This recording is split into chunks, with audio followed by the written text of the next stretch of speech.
The Buddha's decision to go off into the forest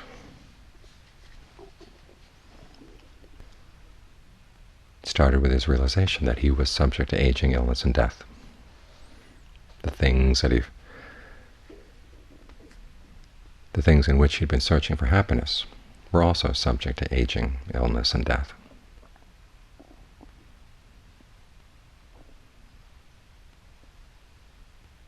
And he wanted a happiness that was better than that, something that was more reliable. That desire was what underlay all of his efforts.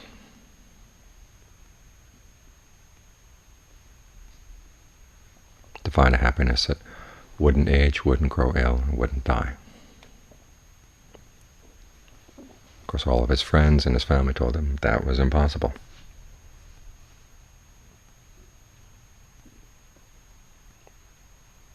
But he decided that life wouldn't be worth living unless he gave it a try.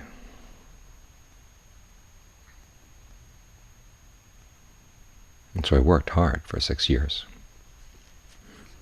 going down some dead-end paths, finding himself in blind alleys. But finally he found the path that led to a happiness that didn't grow ill and didn't age, didn't die.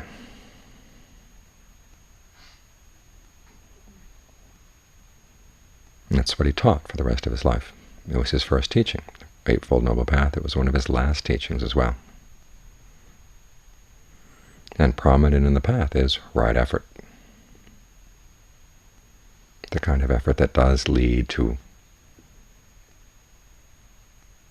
the kind of happiness that he'd been looking for. And it starts with desire.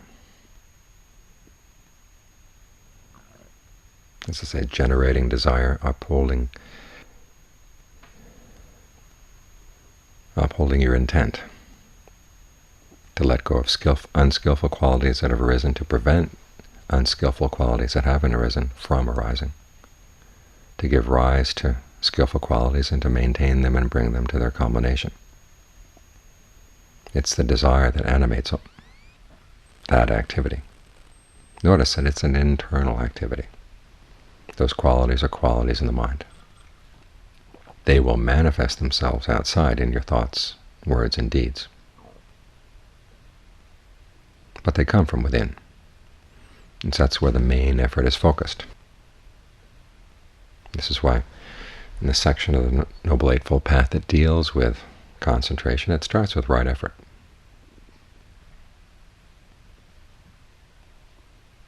To give rise to skillful qualities like mindfulness, alertness, discernment, because these are the things that are really going to help you. Even if you don't make it all the way to nirvana, they're qualities that are really going to help you as the body ages, as it grows ill, and as it dies. That's one of the discoveries the Buddha made on the night of his awakening, was that things don't end with death. There's a carryover. And it's not the body that carries over. It's qualities of the mind. We call these things noble treasures.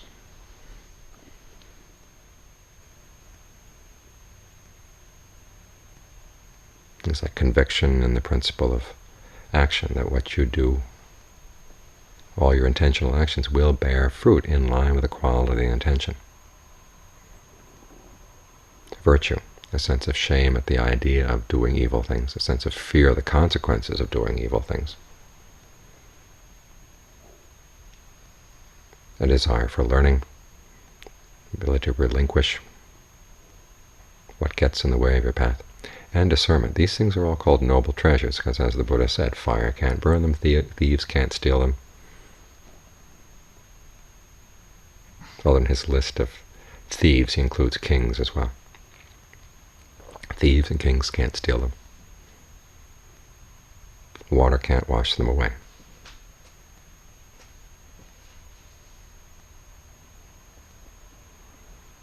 So there's that realization that death isn't the end.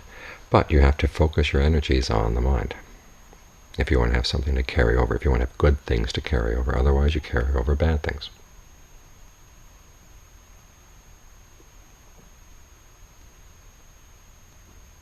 So our effort here is aimed in two directions. One, if you can gain total release, this is the path to total release.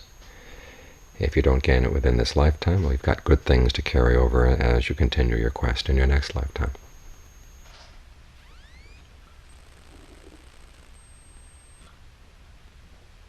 But you have to desire those qualities. Otherwise it's hard to work at them, because they do require work. We like the idea that there's a path that doesn't require any action at all. But it doesn't work that way. The path of inaction just goes in the general way that water goes, just goes downhill. Whereas this path requires effort. It's right effort. It doesn't require that you have to kill yourself or exhaust yourself, but it does require an appropriate effort. Whatever is required to get past unskillful qualities and give rise to skillful ones. There are times when it requires a lot of concerted effort, other times when it requires just the ability to sit and watch. But it's a focused effort, it's an appropriate effort, whatever the situation demands. And it's built on that desire to find something that goes beyond aging, illness, and death, something you can really rely on.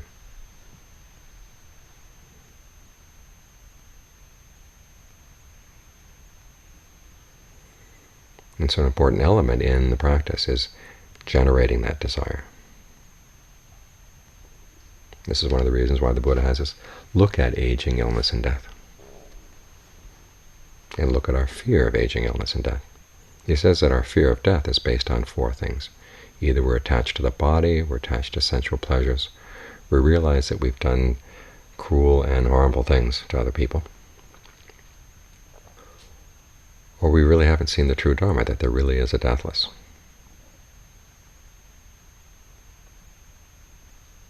And so a lot of meditation is aimed at overcoming those four reasons for fear. For example, realization that we've done cruel things in the past. The Buddha doesn't have us get tied up in remorse. Even with the principle of karma, which sometimes sounds deterministic, he says you have to realize that it's a very complex process, and one of the things that you can do to counteract any harmful things you've done in the past is to develop an attitude of goodwill for all beings without limit.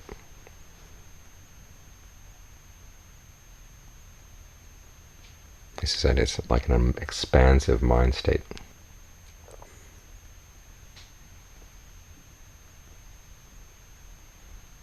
And when painful things happen in an expansive mind state, the impact is much different from things happening in a very narrow and confined mind state. The image he gives of a salt crystal. You can put it in a glass of water and the water becomes unfit to drink. You can put it in an enormous river and the water in the river is still fit to drink because there is so much more water compared to the salt.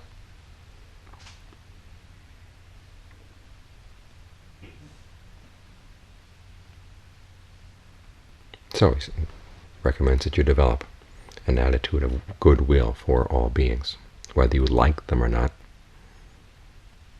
You have to decide that you don't want to cause them suffering. You don't want to take pleasure in their suffering. And as you think about it, what good do you get out of other people's suffering? You don't get anything at all. There may be a sense of schadenfreude, but that's pretty miserable food when you think about it.